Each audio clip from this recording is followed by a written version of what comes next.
25F, am getting married to my fiancé, 29 meters, in May. When we first got together he told me that he was married from 20 to 22 years old to his high school sweetheart. We met when he was 25, but she passed of sepsis from a botched surgery. He didn't cope well and stayed in contact with her family, namely father and two sisters, 19 and 24. It was a soft spot for me for a while at the beginning because there was so much history they had that we would not have, and it was tough knowing that she was all around him. I never told him and decided to work through it on my own, especially with the fact that he would often spend time with her family during our relationship. Her birthday, their anniversary and anniversary of her death, he'd spend the day with her family. It was uncomfortable at first knowing the man I loved was reminiscing about love he had with someone else, but I kept trying to see it from his perspective, and the last couple years I'm completely secure in our relationship and it doesn't bother me much anymore.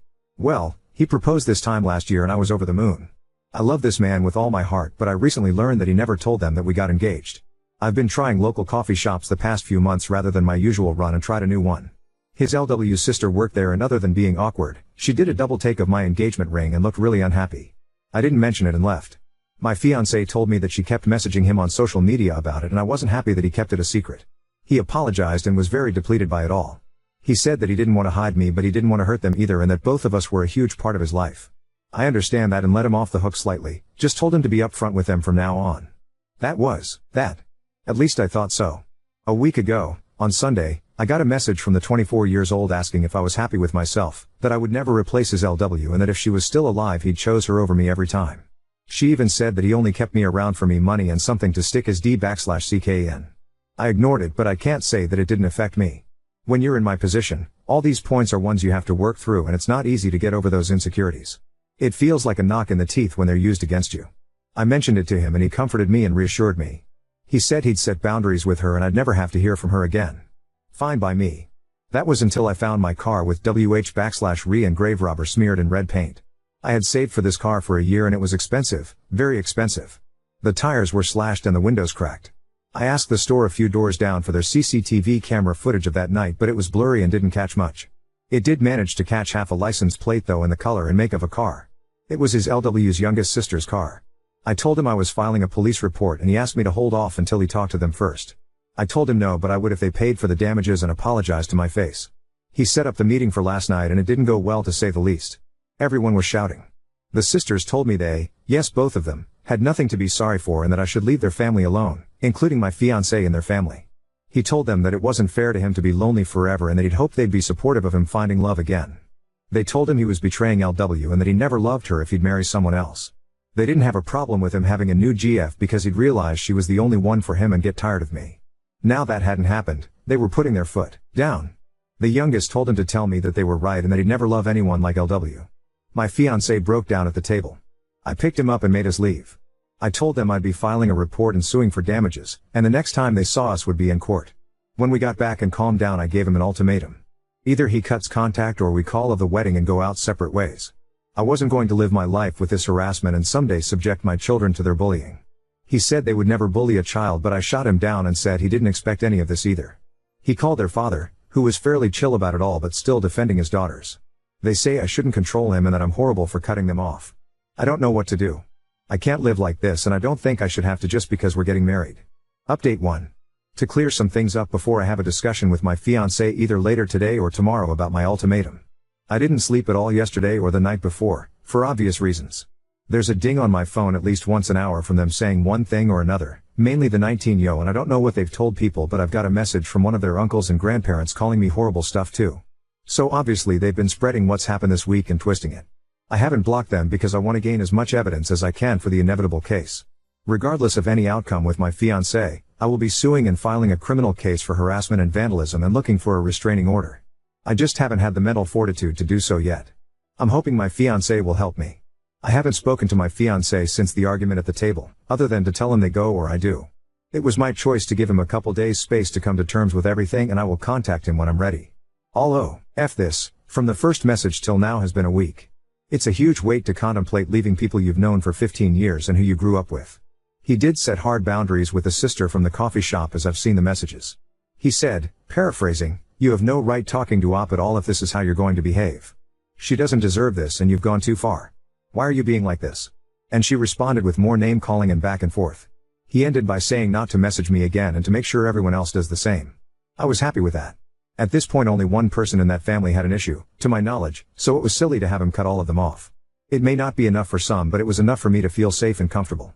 For those saying he needs therapy and counseling, he's already getting it. He's been getting it since before we even started dating after an incident at work. I don't know about any of their family though. The first time I had a conversation with any of them was that night. Some people are wondering what LW died of, and it was a botched weight loss surgery where she died of sepsis.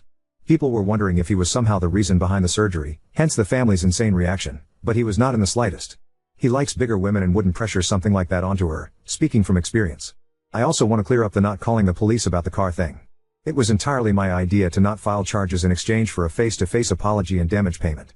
He only wanted me to wait so that he could talk to her to see if she regretted it and then have her father pay the damages. At the time, we thought it was just the 19-yo that smashed up my car, not both daughters.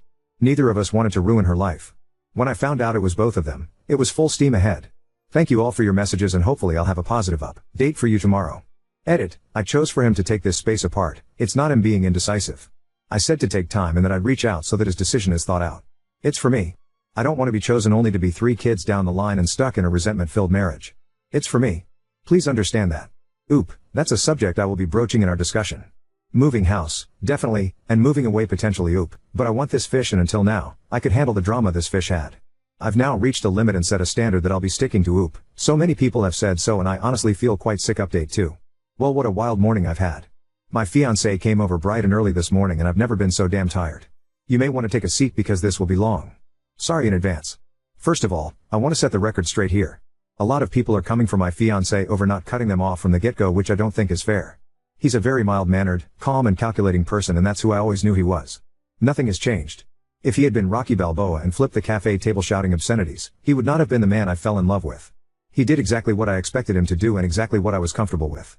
You may be attracted to other things in men and expect other things and that's awesome, but not me. Update 3. I texted him saying I thought it was time to discuss this and he was back at home not a half hour later. He'd been staying with a friend the couple nights we had no contact. We sat on our bed to talk because my back is sore from all the packing and I wasn't gonna force myself to sit at the table.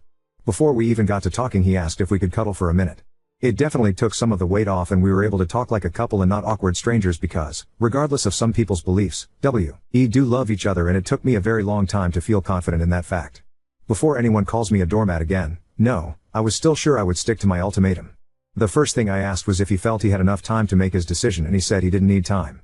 He was very shocked and bewildered at how so much could change in just a week and how everything he knew was shook up that he couldn't think and went numb.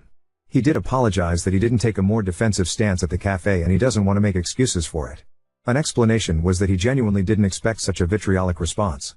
He hid the engagement because he knew they weren't over LW's death and would be upset at the news. It wasn't like I would feel upset by them not knowing, which I wasn't really.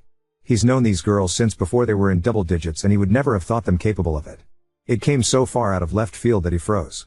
I asked him if there was any possibility that either of them had a thing for him and he looked very confused and disturbed. I said how I've had people tell me it's not uncommon for siblings to do this after loss and he thought on it. Turns out you were right. He said the 24-yo, about 8 months after LW's death made a move and tried to kiss him. He immediately left and told her mother about it. Mother and father are divorced now but weren't then. She was a minor at the time and messaged him saying she would be 18 soon so it wasn't a big deal. Her mother made her see the school counselor and didn't allow her to be alone with him for a while. It was years ago so he'd forgotten it even happened. He said he was sure that wasn't the case now because it had been so long but I'm not so convinced. Not that it matters anymore. He opened up his Facebook and gave it to me to read. 24-yo had been messaging him which he ignored. She ranged from telling him off to crying and saying how betrayed the family was to trying to manipulate him against me. He said he was sure that he needed to put them behind him, and had been thinking it on and off since he proposed, but couldn't bring himself to do it. After this week, the fire was lit and he knew what he had to do. It was all just abstract until suddenly it was very real. He asked me how I've been coping and I told him. I felt like I'd done everything right but somehow things turned out worse than if I'd been the jealous type and stopped their contact at the beginning. I tried to be understanding and put in so much effort to be secure in myself and our relationship only for everything I worked on to be thrown in my face like I was a mistress that was cheating with him. He didn't blink the entire time and just listened. He said he should have been more observant and realized I was struggling with this so that he could help me but I've always been the strong one so he neglected to and he'll do better. As I've said in a few comments now, his parents had him in their late 40s and are retired. He hates to involve them in negativity but I was stunned when he said he's been talking to them about this since the first Facebook message. They were very understanding but his father took a tough love approach. He said the best quote I think I've ever heard. Get your act together before the jig is up. They offered to come stay for a while and help us move. I don't think that's necessary, but I really appreciated the thought. On the subject of moving, I made it clear that I would not be living in this house any longer than I had to, and he completely agreed. His parents offered to find us a place in their state if we wanted to have more of a support network, and I'm honestly considering it after all this. They're only a state away from my own family, so we'd be a lot better off. His job is remote and I should be able to find work there easily enough. I've been in contact with a friend who's a mechanic and they've quoted me between 1-2K for the damages, but that's an at cost estimate as a discount. A few people have said to get a real statement and to shop around. The real cost is between 4-5K, and that's just for the noticeable damage. My friend thinks they've done something to the engine, so thank God I couldn't drive it anywhere. He thinks I may be entitled to a replacement car altogether. If so, I will be sure to sue for it, and that's not going to be cheap. After all the emotional things were discussed, he mentioned when would I be comfortable enough to go to the police. I made clear he was okay with that or I'd go on my own. He said, the surest I've ever seen him, that this is what needed to be done and he wasn't going to let them continue. He'd done enough to try and shield them, but he wasn't going to let it come at my expense. I'm currently in the bath frothing in bath bombs, but we'll be going to the station as soon as I'm done.